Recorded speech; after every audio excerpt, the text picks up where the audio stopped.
Hey, and welcome, Miss Kira Speaks. Please do your girl a huge favor and stick around with me till the end of the video. Hit that subscribe button and turn on your notifications because you already know. We're back again for another episode of BMF Season 2, Episode 8, Push It to the Limit, as Mission Makeup continues. It's Season 2, so you know we gotta kick off the episode with a quote from Terry. Then we see the fellas, and they're in this huge, beautiful house. I think it's a new stash house, and they're all white, looking good. We see product, and then we hear we hear Meech, and he's talking about them finally getting everything that they wanted. But Terry, forever the practical one, is like, yeah, but we have to move it. And he has some hesitation about pushing the product outside the city. Plus, he's still worried about that whole B. Mickey situation because they haven't seen him in days. We see them, they get to a car wash and they're standing out front. And Meech is basically like, we can hide in plain sight. They can pack the cars, wash the money, and the business doesn't have their name on it. They'll keep the product at the stash, then they'll bring it there and pack the cars. No more glove boxes. They're going to take the doors off, put the work inside, replace the doors. Then when they get to the destination, they'll take the product out, switch it for the money, bring it back here to the stash house, and they are going to hand count the money. No more counting machines. And basically, we're just going to rinse and repeat. So as they're standing there talking policies and procedures, I think it's Hoop that walks up and tells them that K9 got knocked by the feds outside of LA. And you know, Meech, forever the thinker, says more people will need supply with him gone. So, you know, that means more money for the BMF crew. So Meech, forever thinking ahead, he's going to head out of state and go to Ohio. And he's going to schedule some meets because he wants to put some flags down there because, you know, they want to expand the business. So Terry will be behind and he'll be in charge of getting the drivers and getting the cars. So a little bit later, we see Meech and he gets to Ohio and he meets with this dude named Stone. And he tells them that he's got a new Colombian plug and he wants to be introduced to his guy, Bleak. We'll get back to that in a minute. But first, let's head on over to the precinct where Beckwith is out and Gar is in. Yikes. He breaks the news that the DEA in LA has arrested Lawrence Kennedy, aka K9, on possession of 50 kilos. He's being extradited there, and Bryant is worried about the good old power vacuum, which I think Meech was talking about in episode 7 when he went and met the guy in St. Martin. So we see Leslie back. That's her real name. I can't think of her name in the show. And she's back as DEA. We saw a quick glimpse of her at the beginning of episode 1 when we did a flash forward, which had everybody in a tizzy. And Gar, he basically wants to work together because, you know, some of the information from K9 is important intel. Leslie's not trying to hear it. Jen is trying to give her, you know, that good old, we're all professionals. And Bryant, he chimes in to try to help her out. But Leslie, she just slams the door in their face.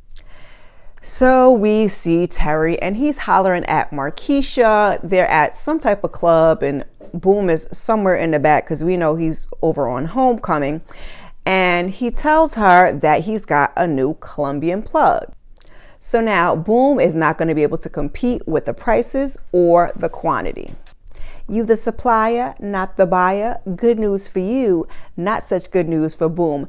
This is Markeisha. Like I said, throughout the season, Markeisha is pinching your girl's nerves. So they chop it up a little bit more and he gives her their debt to Boom. And I was finally like, because these dudes are just running around. Well, I guess I can't say not paying people back because they kind of did pay K9 back by saving his life. But now they just snatched him up. So who cares? And they finally paid Boom back. Meech finally gets his meeting with Black, who is not impressed and says, you know, basically, he's cool, he's good on all that, but Meech is there to talk dollars and cents. But Black wants to hear none of that, so him and his dudes, they see Meech packing. Thinking it's all good. Later we see Meech, and I think he's with Stone, and they're kind of hanging out at the park, and you see the boys pushing products. The cars are coming in and out, and it's looking all good. until Bleak, I think I was calling him Black, I think his name is Bleak. Bleak's crew pulls up and it's an all-out brawl. And then Meech is basically trying to explain to them that he gave Bleak a chance to basically get down with him. And Meech, he talks his good talk. And I'm assuming that they got on board because later on we see Meech sitting around counting money when Bleak comes to holler at him.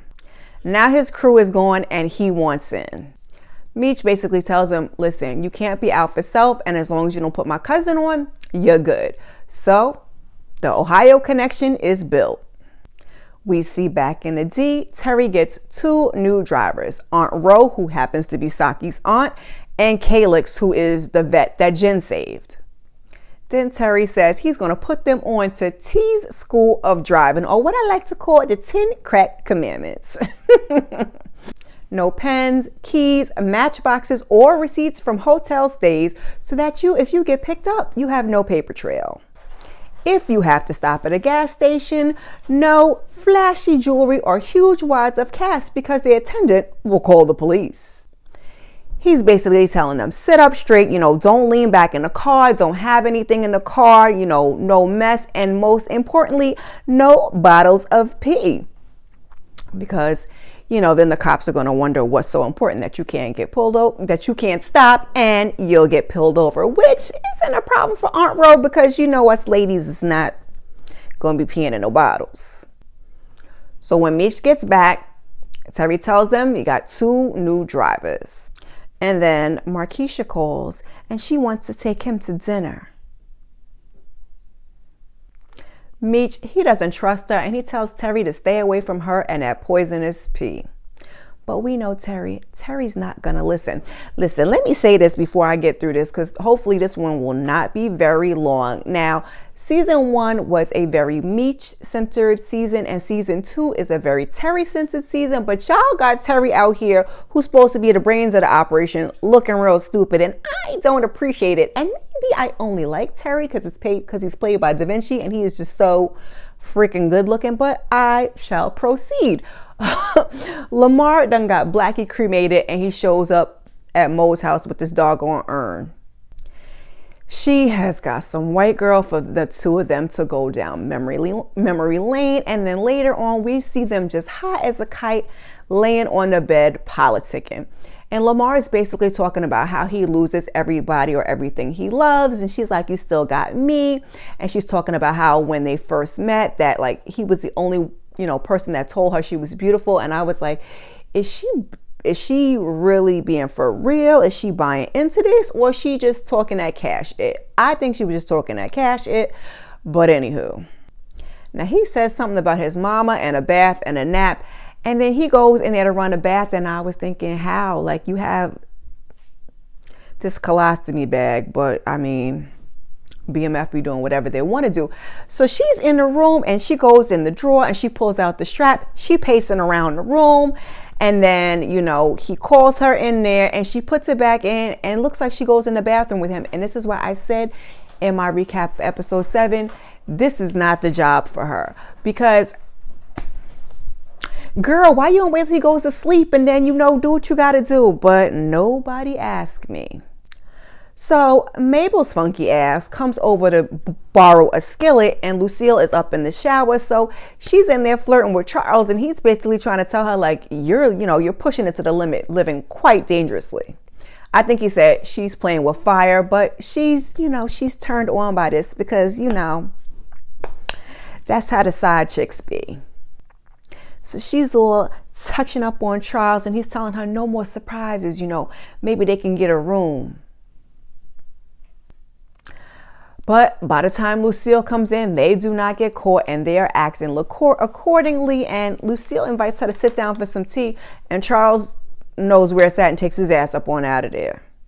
So there's a quick little scene of Jen going over the players in the game with Brian. And she says she knows all of them except for this one dude. And the dude happens to be Hoop. And she says she's going to do a deep dive. And then we flash on over to Hoop. And I think it's his little cousin or his brother or whatever, and him and Terry are putting him on the game and putting him to work. So Terry goes to meet with Markeisha for dinner, and she's basically shut down the place, and she's got like a robe or a coat on and nothing under it, and you know what time it is. So later on we see them shopping, and they're at like a leather store, you know, picking out some coats, and he's basically, you know, he's on his TI. You can have whatever you like, and a little fab, just throw it in a bag, letting her get whatever she wants to get. And she's just happy as a lark, and I'm like, Markeisha just makes women look bad, but I digress.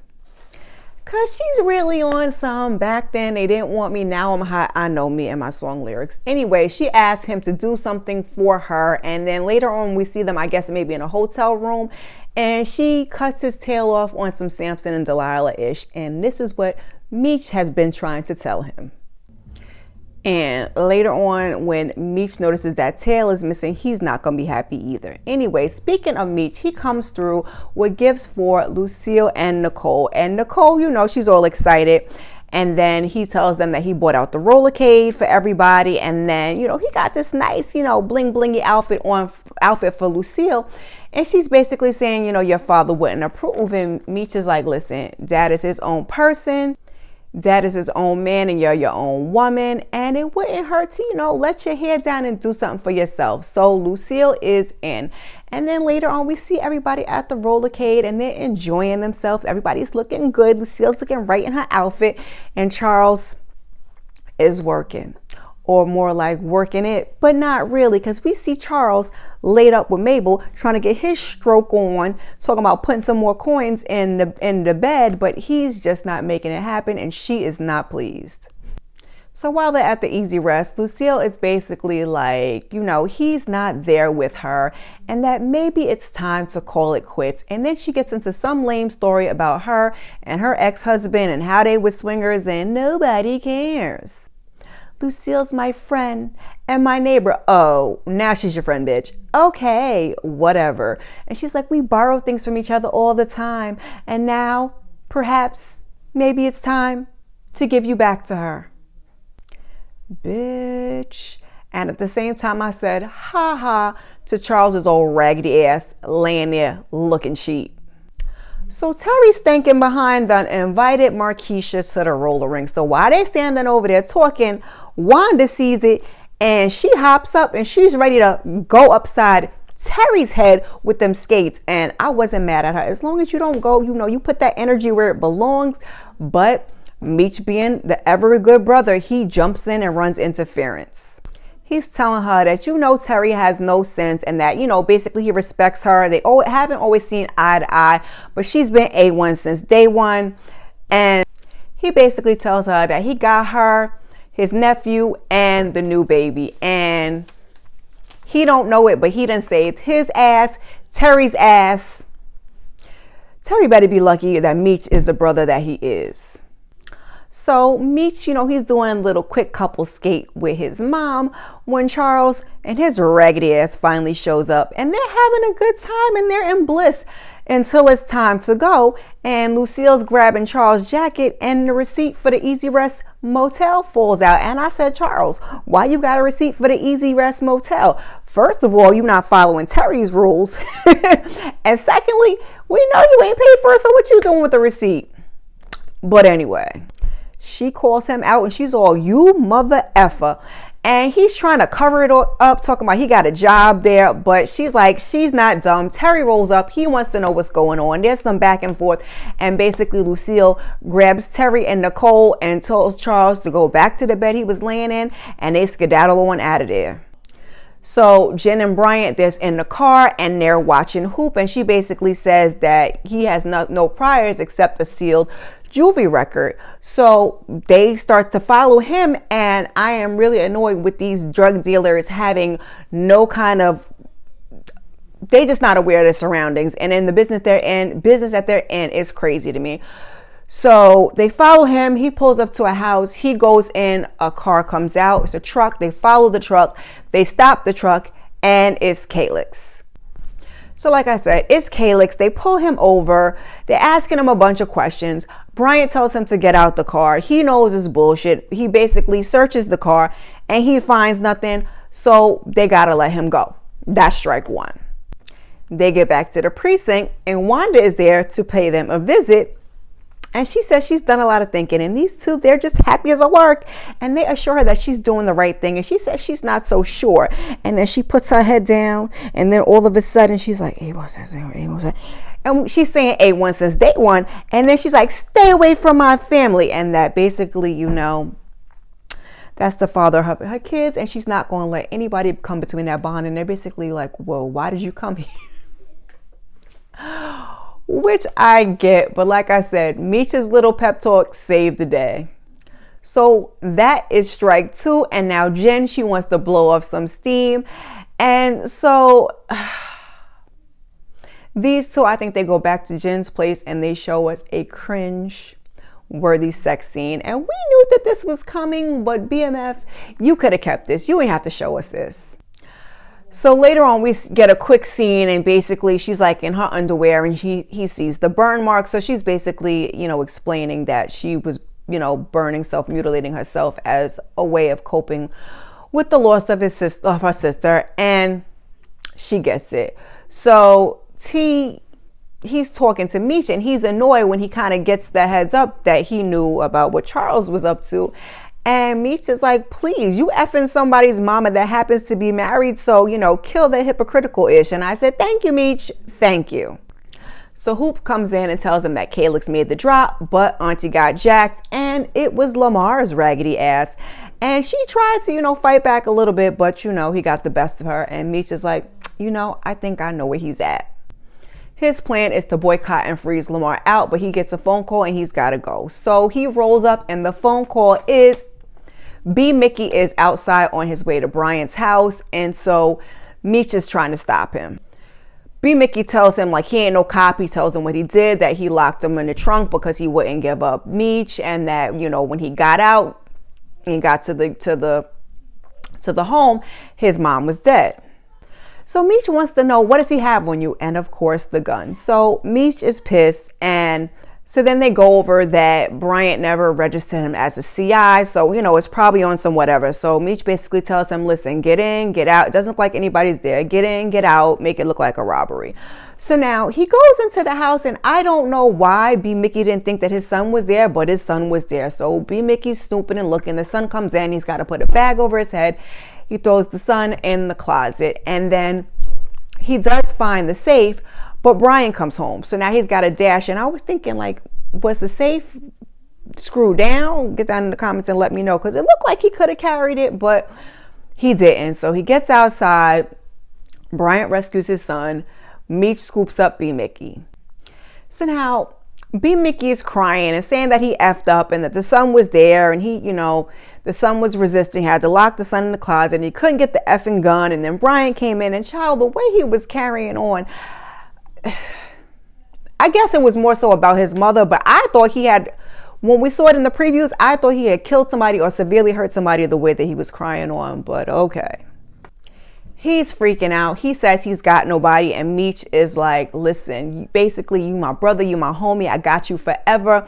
And then we kind of hear Terry narrating about, you know, that them pushing and Bryant pushing back before we end, but Meech had a little look on his face.